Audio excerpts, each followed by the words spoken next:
어제 맨해튼에서 발생한 차량 테러 용의자는 우즈베키스탄 국적의 20대 남성으로 밝혀졌습니다.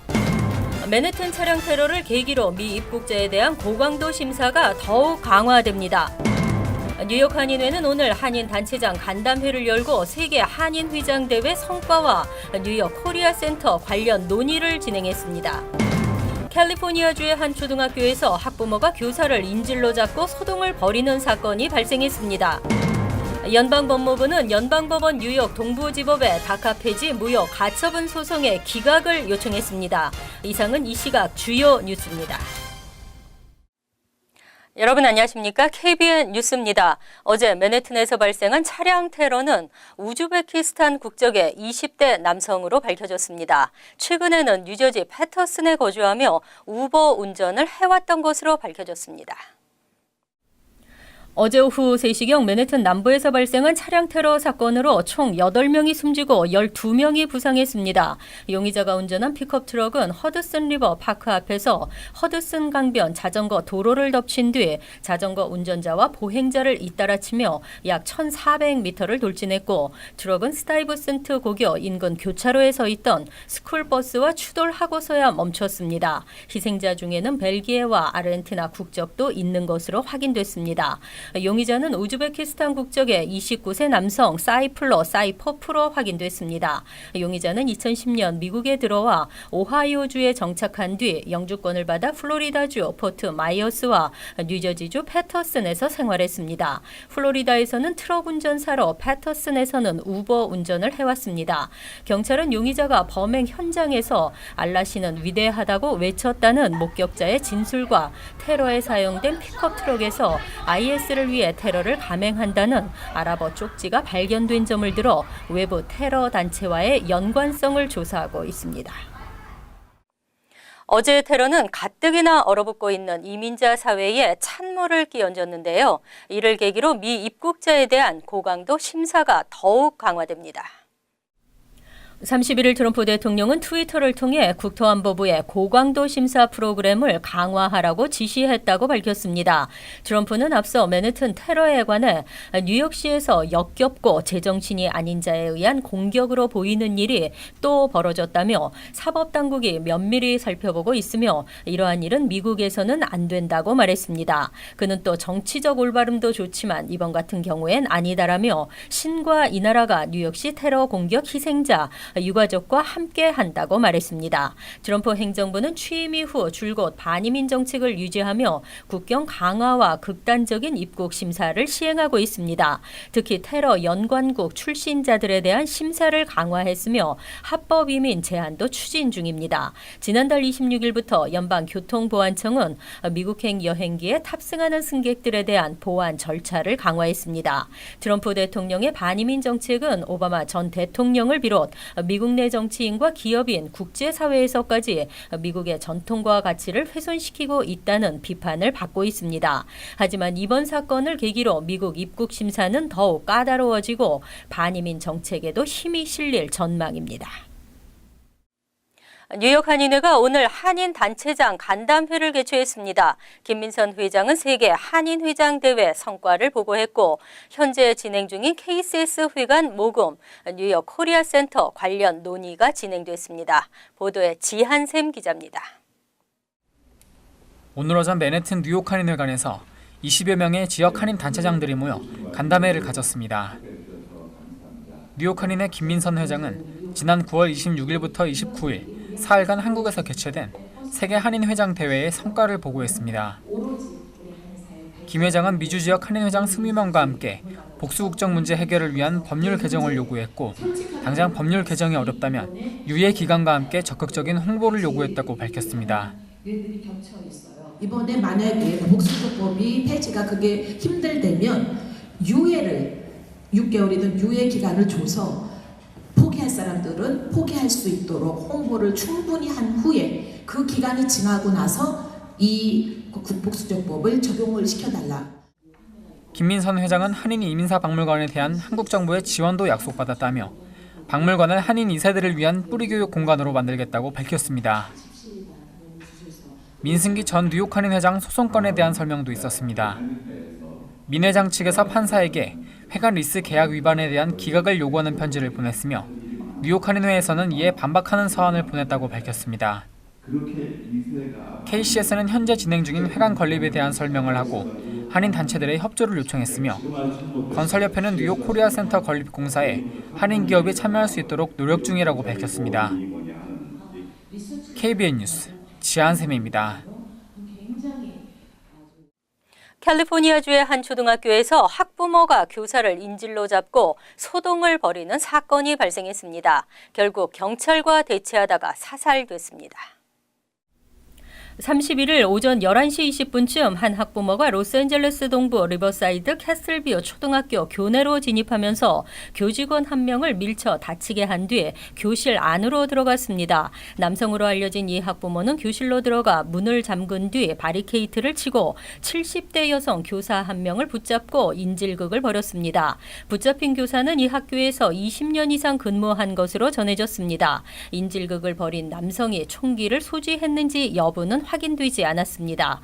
경찰은 이 남성과 대치하면서 교사를 풀어주라고 요구했으나 남성이 듣지 않았고 결국 오후 6시쯤 특수기동대 요원이 교실 안으로 침투, 이 남성을 사살했습니다. 붙잡혔던 교사는 부상 없이 무사히 풀려났습니다. 인질극이 벌어지는 동안 경찰은 학교 주변을 봉쇄했으며 학생 670여 명은 즉시 대피했습니다. 특히 이날은 할로윈데이여서 학교 주변은 어수선한 상태였습니다. 한편 인질극을 벌였던 이 남성의 요구사항은 알려지지 않았습니다. 다카 불씨를 살리려는 노력과 다카 폐지를 강행하려는 행정부와의 갈등이 이어지고 있습니다. 연방법무부는 다카 소송에 대해 기각을 요청했습니다. 지난 27일 연방법무부는 연방법원 뉴욕 동부지법에 다카 폐지 무효 가처분 소송의 기각을 요청했습니다. 뉴욕타임즈에 따르면 연방법무부는 접수한 소송 기각 요청에서 다카 폐지는 연방정부의 전적인 재량이며 어떠한 이유를 막론하고 통보 여부에 상관없이 다카는 폐지될 수 있다고 주장했습니다. 또한 다카는 입법 과정을 거치지 않고 대통령 행정명령에 따라 시행된 것이므로 트럼프 행정부는 폐지할 권리가 있고 법적인 절차로도 문제가 없다고 덧붙였습니다. 지난 9월 5일 트럼프 행정부는 전격 다카 폐지를 선언했습니다. 그러자 뉴욕주를 포함한 16개 주정부는 다카 폐지 무효 가처분 소송으로 맞대응했습니다. 다카 폐지 결정에는 대표적인 이민 강경론자 제프 세션스 법무부 장관의 역할이 큰 것으로 알려졌습니다. 다카 폐지가 발표되고 공화당과 민주당 의원들을 포함한 페이스북, 마이크로소프트 등 기업 리더들은 백악관에 서한을 보내 다카 폐지 시 도덕적, 경제적 타격이 우려된다는 의견을 전했습니다. 트럼프 지지자들도 다카를 지지하고 있습니다. 한편 법원은 연방 법무부의 요청에 대해 아직 결정을 내리지 않은 상태입니다. 연방정부는 이민자 보호도시 뉴욕시가 달갑지 않은데요. 뉴욕시는 또 ICE와 공조 수사를 금지하는 조례안을 통과시켰습니다. 31일 시의회 이민소위원회는 시경과 이민세관 단속국의 불법 이민자 색출 공조 수사를 금지하는 내용의 조례안을 만장일치로 통과시켰습니다. 조례안은 불법 이민자 추적을 위해 NYPD와 ICE가 공조하는 것을 금지하는 것이 골자입니다. 시 정보기관은 연방이민 단속기관에 이민자 색출을 위한 개인 신상 정보 등을 제공하거나 신병을 인도하는 등의 공조를 하지 못하도록 했습니다. 또 ICE를 비롯한 연방 당국의 협조 요청은 반드시 서류화할 것, 매 분기마다 이를 시의회에 서면으로 보고할 것 등을 의무화했습니다. 아울러 뉴욕시 공기관 건물을 이용한 불체자 색출도 금지했습니다. 이미 뉴욕시는 자체 규정에 의해 ICE의 수사에 협조하고 있습니다. 조례안을 발의한 에스피날 의원은 이를 넘어선 추가 공조는 시민들의 수사 당국에 대한 신뢰를 무너뜨릴 것이라며 더 이상의 협조는 불가피하다고 강조했습니다. 조례안은 드블라지오 시장의 서명을 받은 후 60일 이후 시행됩니다. 연방정부와의 마찰이 불가피할 전망입니다. 뉴욕 이론 한인은행들의 성장세가 이어지고 있습니다. 지난 3분기 순이익이 크게 상승한 것으로 나타났습니다. 외향적 성장도 중요하지만 내실에 충실할 때라는 지적도 나왔습니다. 연방예금보험공사가 지난달 31일 공개한 2017년도 3분기 실적 자료에 따르면 뉴욕일원 10개 한인은행의 순이익은 2억 3,442만 9천 달러로 전년 동기 1억 6,581만 달러보다 41.2%나 증가한 것으로 나타났습니다. 이 중에서도 뱅크 오브 호브는 지난해보다 58.4% 증가하는 눈에 띄는 증가세를 보였습니다. 반면 신한아메리카은행은 589만 6천 달러의 순이익을 냈지만 전년 동기 대비 18.7% 줄면서 한인은행 가운데 유일하게 감소했습니다.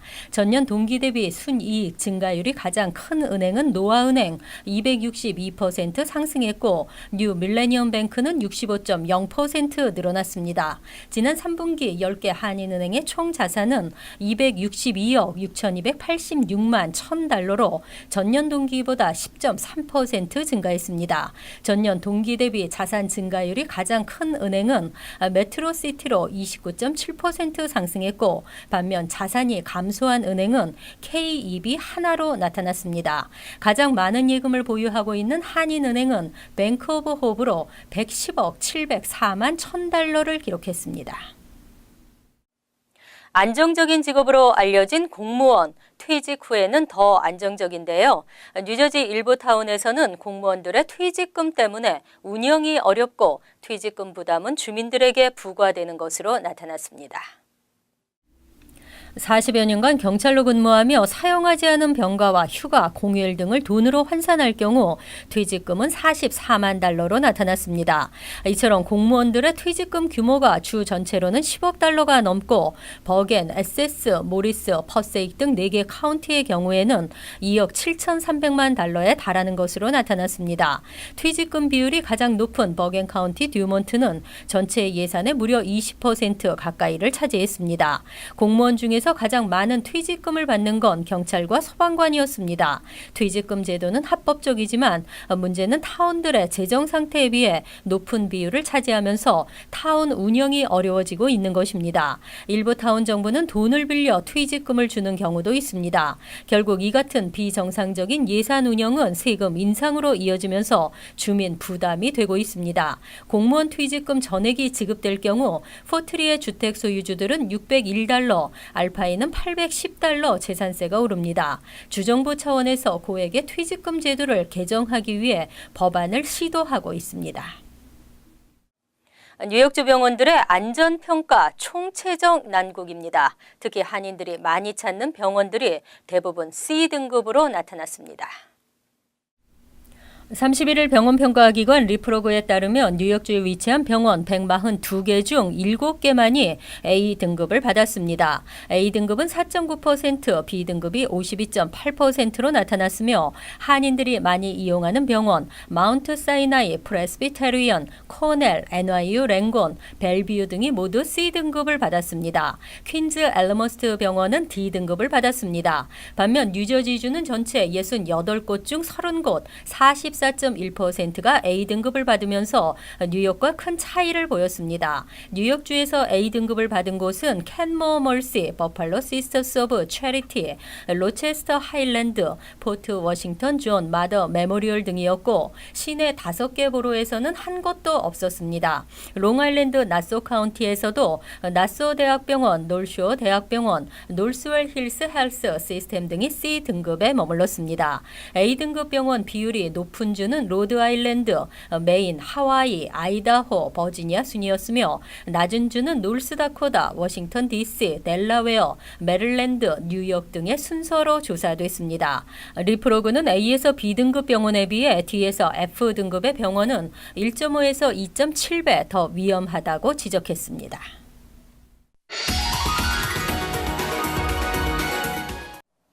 이어서 LA 지역 한인사회 소식입니다. 캘리포니아를 3개 주로 분할하기 위한 움직임이 본격적으로 추진되고 있습니다. 알렉스 파디아 캘리포니아주 총무처 장관은 오늘 캘리포니아주를 캘리포니아주, 남가주, 그리고 북가주 등으로 분할하는 내용의 주민 발의안을 내년 선거에 상정시키기 위해 서명운동에 돌입했다고 밝혔습니다. 특히 당국은 이번 안건이 주민투표에 붙여지기 위해서는 등록된 유권자로부터 180일 이내에 36만 5,880개의 서명을 받아야 한다고 강조했습니다. 한편 일각에서는 캘리포니아주가 나눠질 경우 세 개의 주정부가 들어서면서 주민들에게 혼란을 줄 것이라는 우려의 목소리가 나오고 있습니다. 평창 동계올림픽 개막이 100일 앞으로 다가온 가운데 LA에서 전통 국악 공연이 개최됩니다. 해외에서 처음으로 성공적인 올림픽 개막을 염원하는 공연입니다. LA 한국문화원은 국립국악원과 함께 평창 올림픽의 성공을 기념하기 위한 창작 국악 특별 공연 평창의 꿈을 개최하고 한인 커뮤니티를 비롯한 주류 사회에 한국 전통 예술의 우수성을 알릴 계획이라고 밝혔습니다. 여러 가지의 그 깊은 역사 속에서 이어져 온 그러한 저희 전통 예술과 더불어 내년에 그 동계 올림픽의 스포츠에도 같이 맞춰진다면 스포츠만 뜨는 것이 아니라 예술을 보면 그 나라의 역사와 그 나라의 민족과 그런 여러 가지 것들을 우리가 피부로 느끼게 될 수 있을 것이라고 생각이 들었기 때문에 특히 이번 공연에는 국립국악원 창작악단 70여 명이 참가해 평창올림픽 성화봉송 주제가 Let Everyone Shine과 판소리, 수군가 등 창작국악 공연과 타인종들도 함께 즐길 수 있는 세계 민요 등 다채로운 공연이 마련됩니다. 평창의 꿈은 내일 오후 7시 30분 한인타운 인근 윌셔 이벨 극장에서 열립니다. 간추린 소식입니다. 30일 앤드류 코모 뉴욕주지사는 뉴욕주에서 2세 이하 아동의 경우 카시트를 차량 뒷좌석에 뒤쪽을 바라보도록 설치해야 하는 규정 개정안에 서명했습니다. 법안은 2019년 11월부터 시행에 들어갑니다. 뉴욕주 현행법은 4세까지 뒷좌석 카시트에 앉히도록 의무화하고 있지만 카시트 방향에 대해서는 별도 조항을 두고 있지 않습니다. 카시트 방향이 앞을 향할 경우 교통사고 발생 시 부상이 커질 수 있습니다. 뉴욕 한인학부모협회는 11월 4일 오후 7시 30분 하이스쿨 입학과정 학부모 워크숍을 개최합니다. 예비 고교생 자녀를 둔 학부모를 대상으로 학부모와 자녀가 올바른 교육 과정을 선택하고 입학 절차에 대비하기 위해 마련됐습니다. 워크숍은 고등학교 종류와 프로그램, 고등학교 입학 과정과 지원 시기, 지원 방법, 특별 프로그램이 있는 학교 등에 대해 설명합니다. 바우만 버스회사 운전자 노조연합이 파업 움직임을 보이고 있습니다. 이 회사는 롱아일랜드 론 콩코마를 기반으로 두고 있는 스쿨버스를 운행하는 회사여서 서포 카운티 학생 수천 명의 통합 대란이 우려되고 있습니다. 파업 영향권에 있는 학군은 프리포트, 발드윈, 힉스빌, 락빌 센터 등 4개 학군으로 현재 이들 학군은 30일 오후 학부모들에게 버스 파업 가능성을 통보한 상태입니다. 31일 오전 8시 30분쯤 맨해튼 메디슨 애비뉴와 73스트리트 선상에서 맨홀 2개가 연달아 폭발하는 사고가 발생했습니다. 맨홀 파편들은 주차돼 있던 차들에 손상을 입힌 것뿐 아니라 현장을 지나던 10여 명의 시민에게도 튀었습니다. 하지만 다행히 이번 폭발로 부상자는 보고되지 않았으며 인근 프리킨더가든 학생들도 다치지 않았습니다. 콘 에디슨 관계자는 사고 경위를 조사 중입니다. 환율과 증권 소식입니다.